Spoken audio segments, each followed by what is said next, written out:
આજનો આપણો ટોપિક છે રાઉલ્ટનો નિયમ। આ ટોપિકના અંદર આપણે ઘણા પોઈન્ટોને આપણે કવર કરવાના છે। પ્રવાહીનું બાષ્પ દબાણ, પ્રવાહી દ્રાવણનું બાષ્પ દબાણ, પ્રવાહીમાં દ્રાવણનું બાષ્પ દબાણ અંગેનો રાઉલ્ટનો નિયમ। આ નિયમ માટે આપણે કહીશું કે બાષ્પશીલ દ્રાવ્યનું બાષ્પશીલ દ્રાવકમાં દ્રાવણ અંગેનો રાઉલ્ટનો નિયમ। ઘન દ્રાવ્યનું પ્રવાહી દ્રાવકમાં દ્રાવણનું બાષ્પ દબાણ। આ ટોપિકમાં આપણે અબાષ્પશીલ દ્રાવ્યનું બાષ્પશીલ દ્રાવકમાં દ્રાવણ અંગેનો રાઉલ્ટનો નિયમ આપણે શીખવાના છે। અને લાસ્ટમાં આપણે જોઈશું હેનરીના નિયમના અનુસંધાનમાં રાઉલ્ટનો નિયમ, એટલે કે આપણે બંને નિયમની એકબીજા સાથેની સરખામણી આપણે જોવાના છે। સૌપ્રથમ જોઈએ પ્રવાહીનું બાષ્પ દબાણ। મોટે ભાગના પ્રવાહીઓ બાષ્પીભવન પામવાનો ગુણ ધરાવે છે। જ્યારે આવા પ્રવાહીઓને ખુલ્લા પાત્રમાં લેવામાં આવે તો થોડા સમય પછી આવા પ્રવાહીની સપાટી ઘટતી માલુમ પડે, જે પ્રવાહીના બાષ્પીભવનનો નિર્દેશ કરે। અને એટલા જ માટે આપણે કેરોસીન ક્યાં તો પેટ્રોલના જે ભરેલા હોય છે જે પાત્રો એને હંમેશા બંધ રાખીએ, નહીં તો આપણે કહીએ ઉડી જશે। એસીટોનનું અથવા રિમૂવર, આપણે નીલ પોલિશ રિમૂવરની જે બોટલો છે એ ઓલવેઝ આપણે બંધ રાખીએ છીએ, કેમ? એ બાષ્પીભવન પામે છે। પરંતુ આવા પ્રવાહીને જ્યારે બંધ પાત્રમાં મૂકવામાં આવે અને પાત્રમાંની હવાને દૂર કરવામાં આવે ત્યારે પ્રવાહી ધીમે ધીમે બાષ્પીભવન પામીને ઉપરની જે અહીંયાથી આ નીચેનું પ્રવાહી છે અને ઉપરની આ ખાલી જગ્યા જે છે એ આ બાષ્પ દ્વારા રોકાઈ જાય છે। તો બાષ્પીભવન પામી પાત્રની ખાલી જગ્યા ભરી દે, ધીમે રહીને નિયત તાપમાને પ્રવાહીની બાષ્પ અને પ્રવાહીની સપાટી વચ્ચે સંતુલન સ્થપાઈ જાય। એનો અર્થ એવો થાય કે એક સમય એવો આવશે કે જ્યારે પ્રવાહીમાંથી બાષ્પમાં જતા કણોની સંખ્યા અને બાષ્પમાંથી પ્રવાહીમાં આવતા કણોની સંખ્યા વચ્ચે સંતુલન સ્થપાશે। આ પરિસ્થિતિમાં બાષ્પ પાત્રની દિવાલ પર જે કંઈક અચળ દબાણ લગાડશે, આમ કોઈ ચોક્કસ તાપમાને બંધ પાત્રમાં રહેલા પ્રવાહી અને પ્રવાહીની બાષ્પ વચ્ચે સંતુલન સ્થપાય ત્યારે પ્રવાહીની બાષ્પ વડે ઉત્પન્ન થતા મહત્તમ દબાણને પ્રવાહીનું બાષ્પ દબાણ કહે છે। આમ આપણને અહીંયા બાષ્પ દબાણની વ્યાખ્યા મળે, પૂછી પણ શકે એક માર્કમાં। હવે આપણે જોઈએ પ્રવાહી દ્રાવણનું બાષ્પ દબાણ। જ્યારે દ્રાવક તરીકે પ્રવાહી હોય ત્યારે પ્રવાહી દ્રાવણ મળે, એ તો આપણને ખબર છે કે જ્યારે દ્રાવણના પ્રકારો આપણે જોયા હતા તો દ્રાવક તમારું પ્રવાહી, તો એ દ્રાવણનો પ્રકારને આપણે પ્રવાહી દ્રાવણ કહીશું। દ્રાવ્ય ઘન હશે, પ્રવાહી હશે કે વાયુ હશે। વાયુમય દ્રાવ્યનું પ્રવાહી દ્રાવકમાં દ્રાવણ અંગેનો હેનરીનો નિયમ આપણે શીખી ગયા છે। જ્યારે હવે અહીં આપણે બે નિયમ શીખવાના છે, એક તો ઘન દ્રાવ્યનું પ્રવાહી દ્રાવકમાં દ્રાવણ અને બીજું પ્રવાહી દ્રાવ્યનું પ્રવાહી દ્રાવકમાં દ્રાવણ। ચોક્કસ તાપમાને પ્રવાહી દ્રાવક દ્રાવણમાં પ્રવાહીમાંથી બાષ્પ અને બાષ્પમાંથી પ્રવાહી ક્રિયાનો વેગ સમાન બનતા સંતુલન સ્થપાય અને તેથી ચોક્કસ તાપમાને દ્રાવણની સપાટી ઉપર લાગતું બાષ્પનું દબાણ, જેને દ્રાવણનું બાષ્પ દબાણ કહીએ। જ્યારે એકલું પ્રવાહી હોય, દ્રાવક હોય, તો આપણે એને પ્રવાહીનું બાષ્પ દબાણ કહીશું, પરંતુ જ્યારે આપણે આવા એકથી વધારે પદાર્થો ભેગા કરીને દ્રાવણ બનાવ્યું છે ત્યારે જે દબાણ હશે એને આપણે દ્રાવણનું બાષ્પ દબાણ કહી શકાય છે। પ્રવાહીનું પ્રવાહીમાં દ્રાવણનું બાષ્પ દબાણ. બીજી રીતે કહીએ તો બાષ્પશીલ દ્રાવ્યનું બાષ્પશીલ દ્રાવકમાં દ્રાવણ અંગેનો રાઉલ્ટનો નિયમ. આ પ્રકારના દ્રાવણમાં દ્રાવક અને દ્રાવ્ય બંને બાષ્પશીલ પ્રવાહીઓ છે. આ પ્રકારના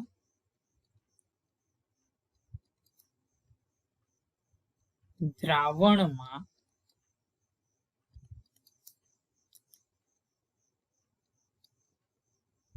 દ્રાવ્ય અને દ્રાવક બંને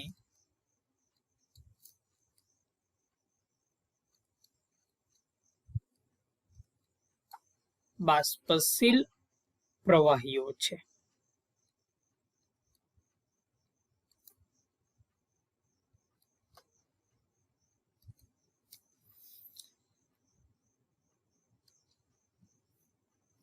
ધારો કે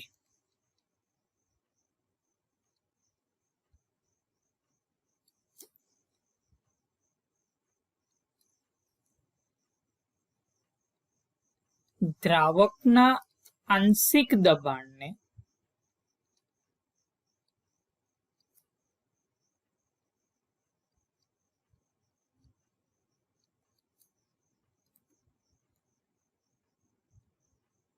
P1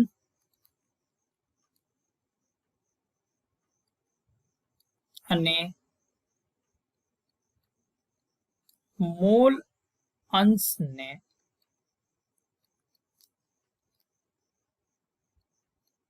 x1 વડે તેમજ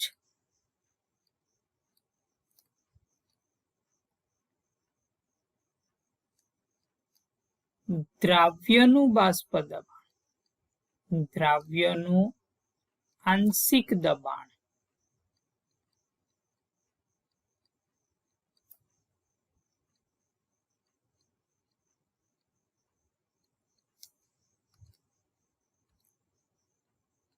P2 અને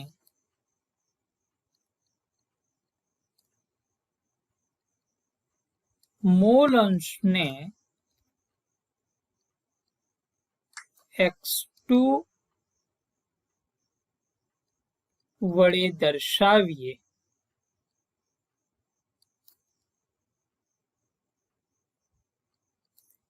તેમજ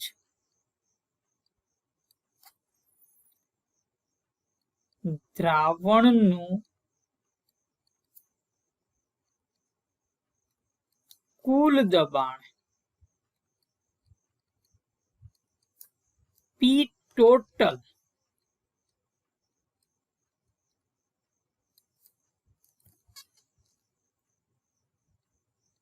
વડે દર્શાવતા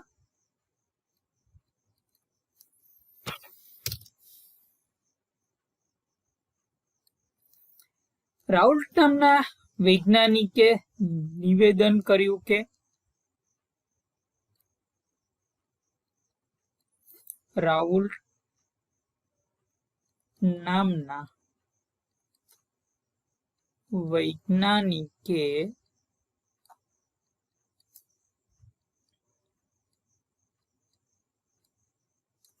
નિવેદન કર્યું કે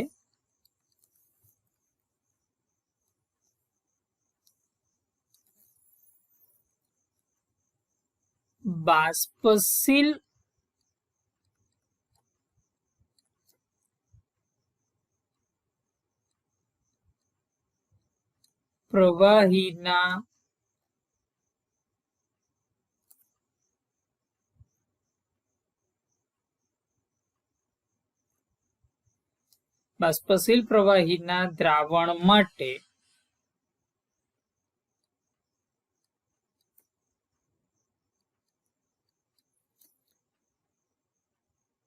દ્રાવણના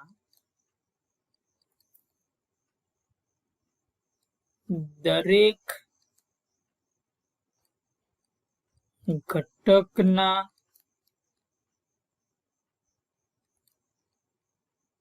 આંશિક દબાણ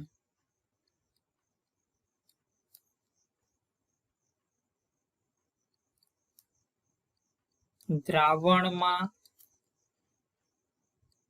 રહેલા તેમના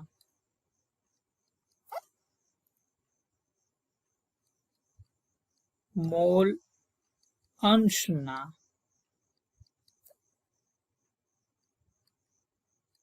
સમપ્રમાણમાં હોય છે.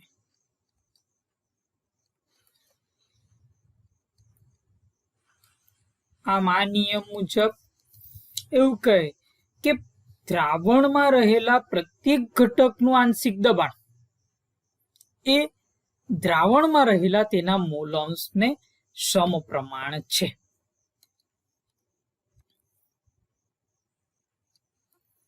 તેથી જો આપણે ઘટક 1 માટે લઈએ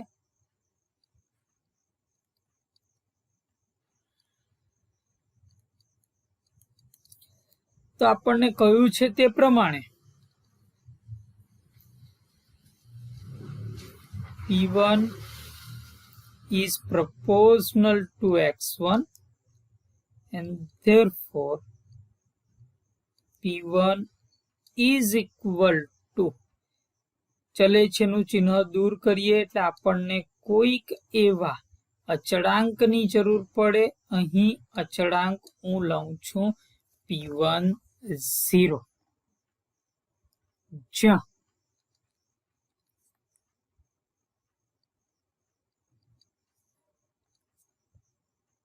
P1 0 જે છે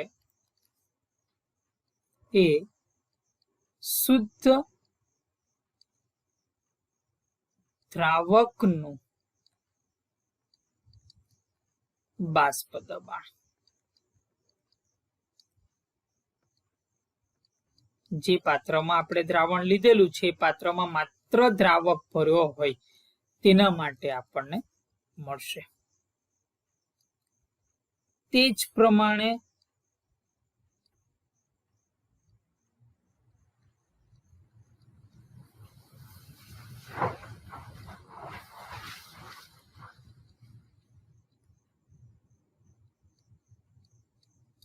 ઘટક 2 માટે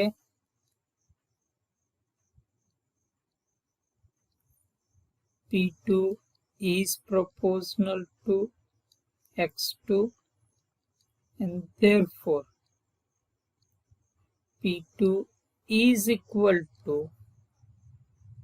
ફરી પાછા ચલે છેનું ચિહ્ન આપણે દૂર કરશું એટલે સપ્રમાણતા અચળાંક તરીકે અહીંયા P2 0 આપણને મળે છે. જે પણ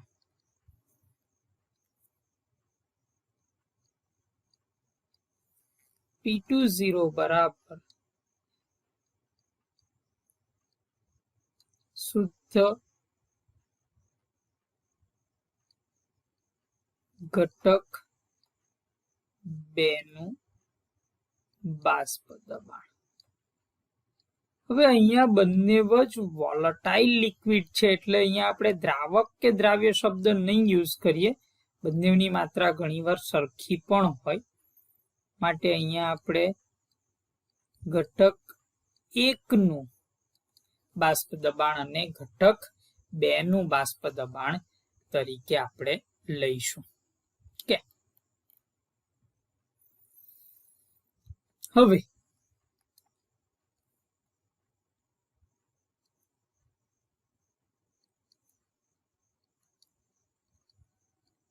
ડાલ્ટનના આંશિક દબાણના નિયમ મુજબ, હવે આ નિયમ જે છે આપણે ધોરણ 11ના ચેપ્ટર 5 માં શીખેલા કે બે ઘટકોનું આંશિક દબાણ કુલ દબાણ એ બંનેના આંશિક દબાણનો સરવાળો જેટલો છે. ધેટ મીન્સ આપણને મળશે P total is equal to P1 વત્તા P2. દ્રાવણમાં ઘટક 1 ના આંશિક દબાણનો હિસ્સો વત્તા પીચા માટે.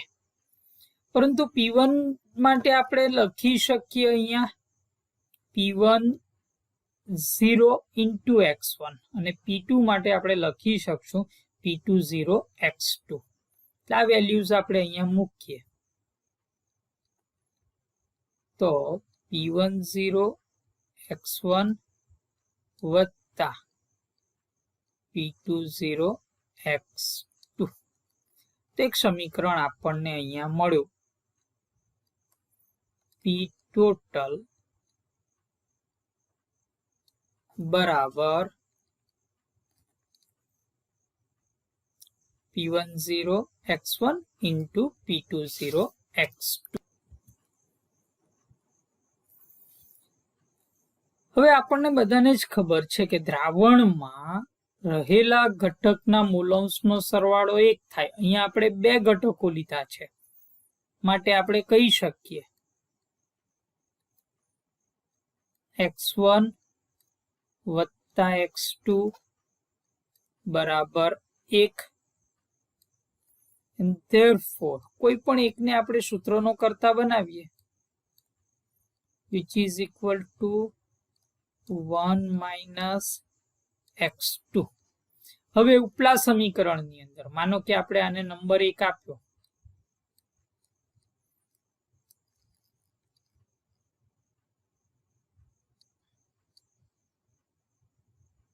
તો આની અંદર આપણે x1 જ્યાં છે તેની જગ્યાએ 1 minus x2 મૂકી શકીએ. બરાબર છે. પરિણામ 1 માં અથવા તો સમીકરણ 1 માં x1 ની કિંમત મૂકતા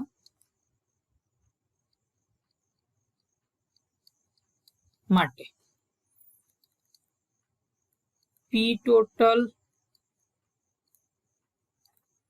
is equal to P1 0 1 minus x2 plus P2 0 into x2 which is equal to P1 0 minus P1 0 x2 plus P2 0 x2. આ લાસ્ટ 2 સ્ટેપ માંથી આપણી પાસે x2 કોમન નીકળવાના માટે આપણી પાસે સૂત્ર આવ્યું P1 0 વત્તા હું આને આગળ રાખું છું બરાબર એટલે આપણી પાસે થઈ ગયા P2 0 minus P1 0 into x2 સાના બરાબર થઈ ગયા P total માટે.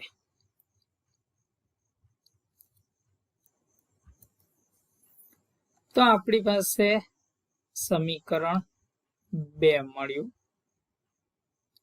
હવે અહીંયા આપણે જોયું હતું તે પ્રમાણે મેં અહીંયા સૂત્રોનો કરતા x1 ને બનાવ્યો પરંતુ જો હું x2 ને બનાવું તો આપણને બીજું સમીકરણ મળશે. એને તમે આ જ રીતે જો તારવશો તો આપણને તે જ પ્રમાણે શું સમીકરણ બનવાનું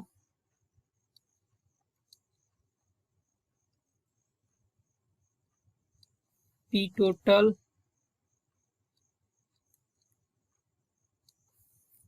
is equal to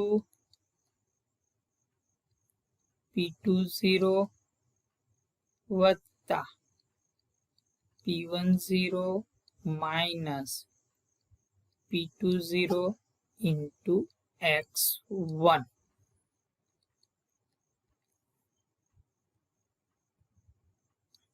તો આ રીતે આપણને આ ત્રીજું સમીકરણ મળે.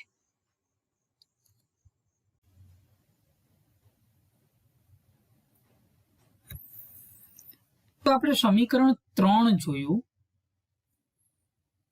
P total is equal to P20 plus P10 minus P20 into X1. એટલે 2 અને 3 સમીકરણો આપણા માટે સરખા છે. બંને સમીકરણો પરથી આપણે જોયું કે અહીં બે ઘટકોમાંથી કોઈ એક ઘટકનો જ મોલાંશ આપણે દર્શાવીએ. આમ બે ઘટકોમાંથી જો કોઈ એક ઘટકના મોલાંશ આપણે જાણતા હોઈએ તો પણ આપણે દ્રાવણનું બાષ્પ દબાણ જાણી શકીએ છીએ. સમીકરણ 3 પરથી આપણને નીચેના તારણો મળશે. દ્રાવણ પરનું કુલ દબાણ ગમે તે એક ઘટકના મોલ અંશની સાથે સંબંધિત છે. દ્રાવણ પરનું કુલ દબાણ ગમે તે એક જ ઘટકના, આપણે બંને સમીકરણો જોયા. સમીકરણ 2 માં x2 હતો, સમીકરણ 3 માં માત્ર x1 છે. દ્રાવણ પરનું કુલ બાષ્પ દબાણ ઘટક 2 ના મોલાંશ સાથે રેખીય રીતે ચલિત છે. હવે અહીંયા આપણે માત્ર ઘટક 2 ની વાત કરીએ છીએ. ઘટક 2 એટલે આપણે દ્રાવ્યની વાત કરીએ છીએ. તો કે દ્રાવણનું કુલ દબાણ એ ઘટક 2 ના મોલાંશની સાથે, કે તમે એનો મોલાંશ વધશે કે ઘટશે તો એનો સીધી અસર દ્રાવણના દબાણ પર રહેશે. શુદ્ધ ઘટક 1 અને 2 ના બાષ્પ દબાણ પર આધારિત દ્રાવણ પર કુલ બાષ્પ દબાણ ઘટક 1 ના મોલાંશના વધારા પ્રમાણે વધે કે ઘટે. મતલબ તમે બે ઘટકોમાંથી કોઈ એકનો પણ મોલાંશનો ફેરફાર થાય, સ્વાભાવિક છે બીજાના મોલાંશનો ફેરફાર થવાનો જ, તો એના અનુસંધાનમાં બાષ્પ દબાણમાં એટલે કે કુલ દબાણમાં ફેરફાર આપણને જોવા મળશે. અહીં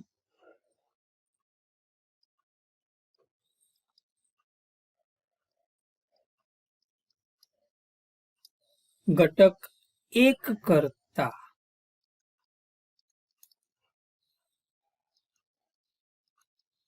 ઘટક 2 વધુ બાષ્પશીલ છે એમ ધારી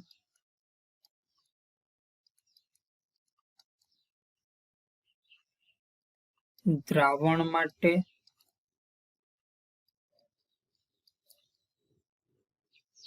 P1 અથવા P2 ના મોલાંશ x1 અને x2 વિરુદ્ધ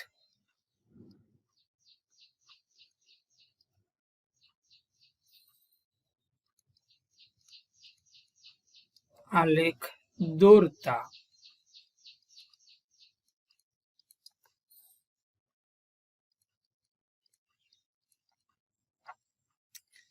આકૃતિમાં દર્શાવ્યા મુજબ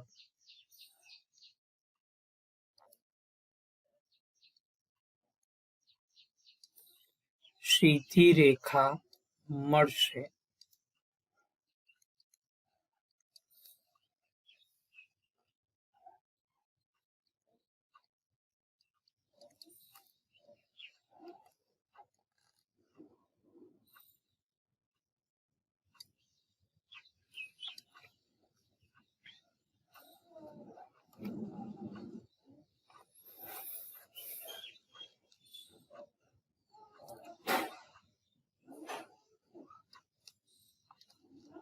આલેખમાં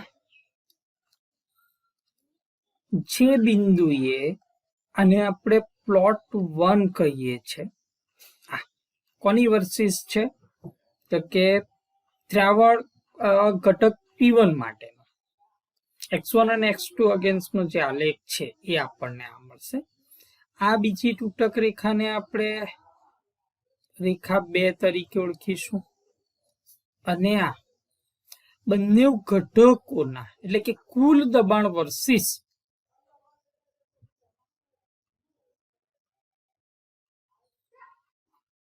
x1 અને x2 અંગેના જે આલેખો છે એ આપણને આ મળે છે.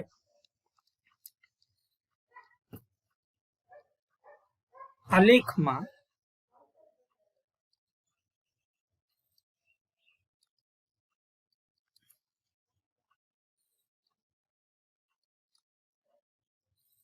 રેખાઓ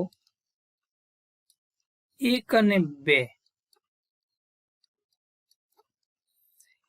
જે બિંદુમાંથી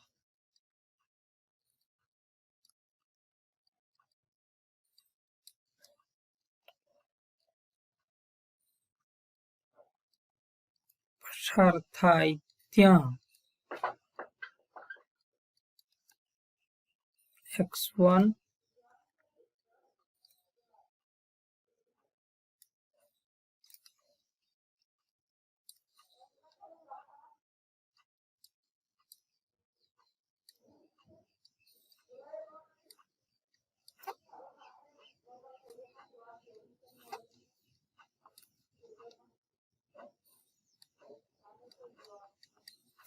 થશે.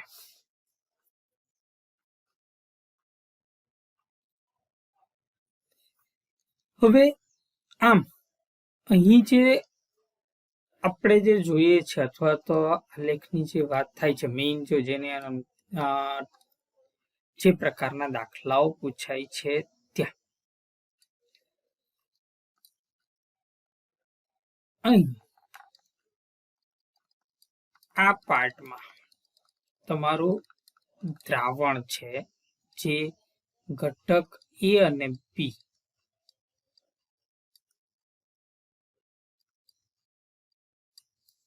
અને અહીં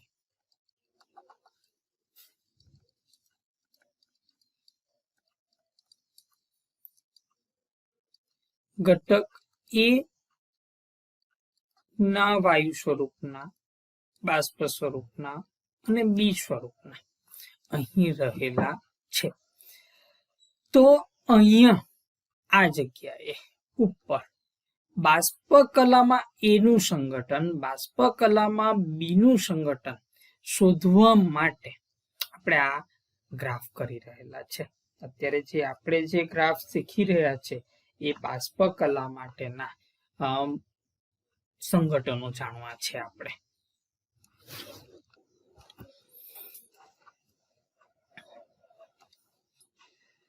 દ્રાવણ સાથે સંતુલનમાં રહેલી દ્રાવણ સાથે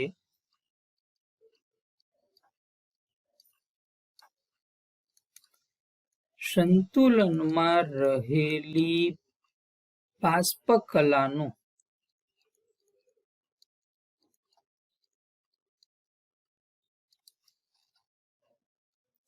સંગઠન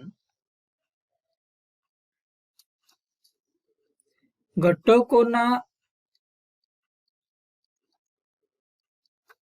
આંશિક દબાણથી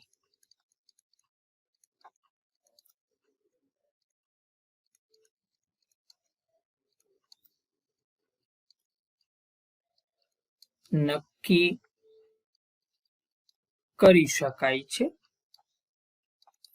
એટલે કે જે બાષ્પ કલામાં રહેલા ઘટક A ના મોલ અંશ અને ઘટક B ના મોલ અંશ એ કુલ દબાણમાં ઘટક A નો હિસ્સો એટલે કે A નું આંશિક દબાણ અને B નો હિસ્સો એટલે કે B નું આંશિક દબાણ પરથી આપણે જાણી શકીએ છીએ.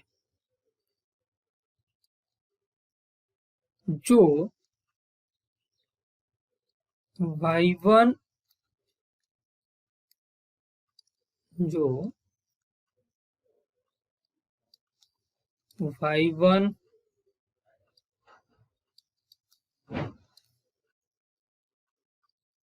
અને y2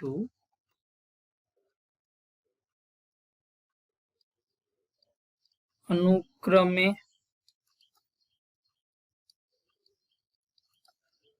ઘટક 1 અને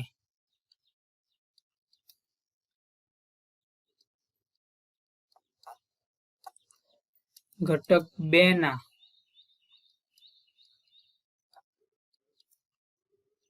બાષ્પ કલામાં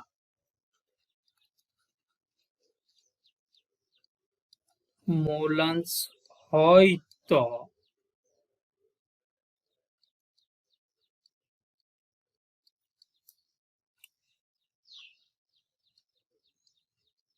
ડાલ્ટનના આંશિક દબાણના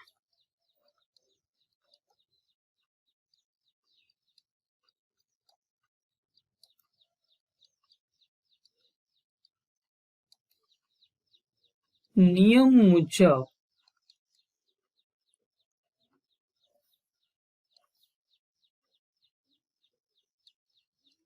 P1 is equal to Y1 into P total. તેવી જ રીતે P2 બરાબર Y2 into P total.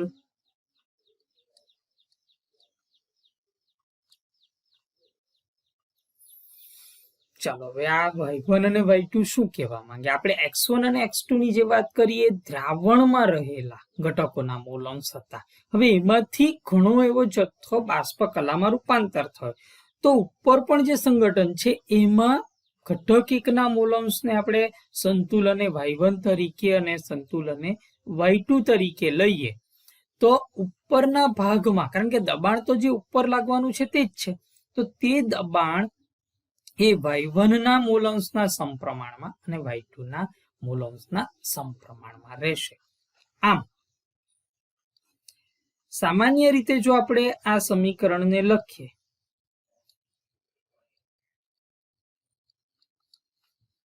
તો આપણને મળશે Pi is equal to Yi into P total. કે આપણે આ સમીકરણ કોઈ પણ ઘટક માટે, માનો કે કોઈ એક દ્રાવણ 3 થી વધારે ઘટકોનું બન્યું છે તો પણ આપણે આ સૂત્રનો ઉપયોગ કરી શકીએ. હવે આપણે જે દાખલામાં યુઝ કરવાનું છે જે સૂત્ર, કારણ કે 4 માર્કનો જે દાખલો છે એ આ ટોપિકમાંથી આપણને મળશે. તો આમ આપણે જે શોધવાનું છે બાષ્પ કલામાં સંગઠન શોધવાનું છે. આમ બાષ્પ કલામાં કોઈ એક ઘટકનું સંગઠન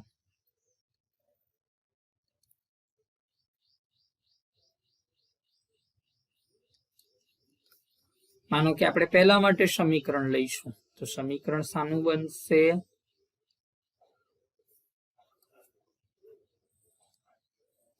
Y1 which is equal to P1 upon P total.